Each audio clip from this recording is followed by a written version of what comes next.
Hello दोस्तों, नमस्कार, वंदे मातरम, जय हिंद। मैं गणेश स्वागत करता हूं अपने YouTube channel solution with Ganesh में।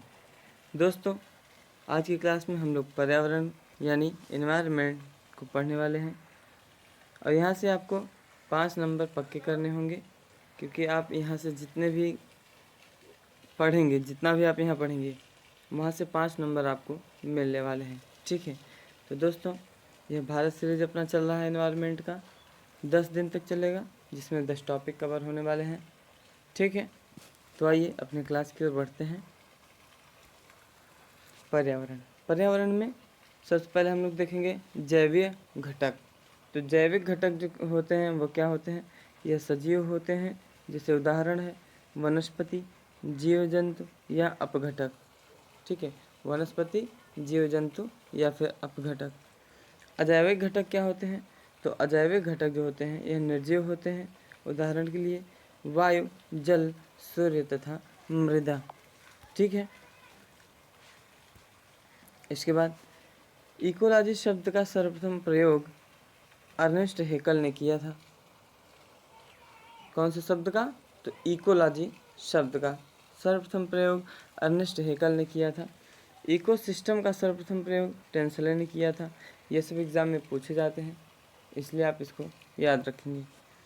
ऊर्जा का 10% प्रवाह रूल किसके द्वारा दिया गया था? तो लिंडेमान के द्वारा दिया गया था। इस बात को आप ध्यान में रखेंगे। ठीक है, जीवित कोशिका का सर्वप्रथम प्रयोग किसने किया था? लीवेनहॉक। ये काफ़ी इम्पोर्टेंट है, क्योंकि ये हमेशा प्रश्न पूछा जाता है। ठीक है, आगे बढ़ते हैं। अब हम लोग देखते हैं प्रमुख फसलों के बारे में। जैसे हो गया रबी की फसल। यह फसलें नवंबर दिसंबर में बोई जाती हैं तथा मार्च के महीने में काट ली जाती हैं। यह शीतकालीन ऋतु की फसलें होती हैं। ठीक है, यह शीतकालीन ऋतु की फसलें होती हैं। इम्पोर्टेंट ट्रिक इसको याद करने के लिए, नाई हुटर बजाते ही जोश में आलू लाया। नाई हुटर बजाते ही जोश में आलू लाया।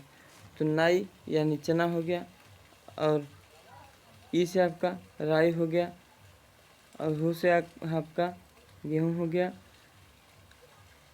ठीक है, और टर से आपका मटर हो गया, और आपका जोश से जौ हो गया, और स से आपका सरसों हो गया, आलू से आपका आलू हो गया। ठीक है, इस बात को आप याद रखेंगे। आगे बढ़ते हैं। अब आता है आपका खरीफ की फसलें। खरीफ फसल, यह फसलें जून जुलाई में बोई जाती हैं तथा अक्टूबर नवंबर में काट ली जाती हैं। यह मानसूनी ऋतु की फसलें होती हैं। इसको याद करने का ट्रिक होता है। ट्रिक छोड़िए, इसको ऐसे ही याद कर सकेंगे। एक आप ट्रिक याद कर लिए रबी की फसल, बाकी आपको समझ में आ जाएगा ऑलरेडी। बाजरा, चावल, ज्वार, मक्का, कपास तथा गन्ना, ये सभी के सभी कौन सी फसलें हैं? तो ये सभी के सभी आपकी खरीफ की फसलें हैं। अब हम लोग देखते हैं जायद की फसलें। जैसे जायद की फसलें कौन कौन सा बचा हुआ है? खरबूजा, तरबूज, सब्जी आदि, ये सभी चीज़ें जायद की फसलें होती हैं। ठीक है, अब हम लोग कुछ क्रांतियों के बारे में देख लेते हैं, जो कि एग्जाम में पूछा जाता है। तो गुलाबी क्रांति किससे संबंधित है? झींगा उत्पादन से संबंधित है गुलाबी क्रांति। पीली क्रांति किससे संबंधित है? तो पीली क्रांति आपका तिलहन उत्पादन से संबंधित है। भूरी क्रांति उर्वरक उत्पादन। लाल क्रांति टमाटर एवं मांस उत्पादन से संबंधित है आपका लाल क्रांति।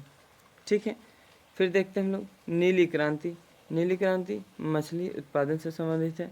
गोल क्रांति आलू उत्पादन से संबंधित है।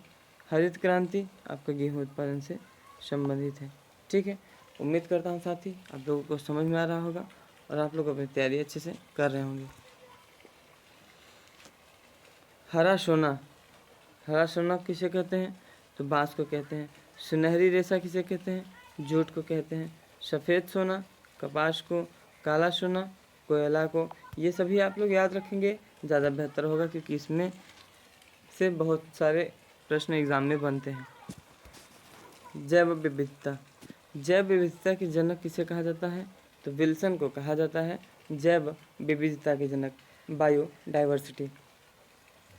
जैव विविधता नामक शब्द सर्वप्रथम ग्राहम रोजन ने प्रयोग किया था। जैव विविधता का सर्वप्रथम शब्द किसने प्रयोग किया? तो ग्राहम रोजन ने किया था। आनुवंशिकता का नियम किसने दिया था? तो मेंडल ने दिया था। किसने दिया था? मेंडल ने दिया था। पक्षी वैज्ञानिक सलीम को कहा जाता है। किसे कहा जाता है? सलीम को कहा जाता है। तो आज की क्लास में बस इतना ही। फिर देखते रहिए, मिलते हैं कल शाम 7 बजे एक नए टॉपिक के साथ। ठीक है, तो नमस्कार, वंदे मातरम, जय हिंद।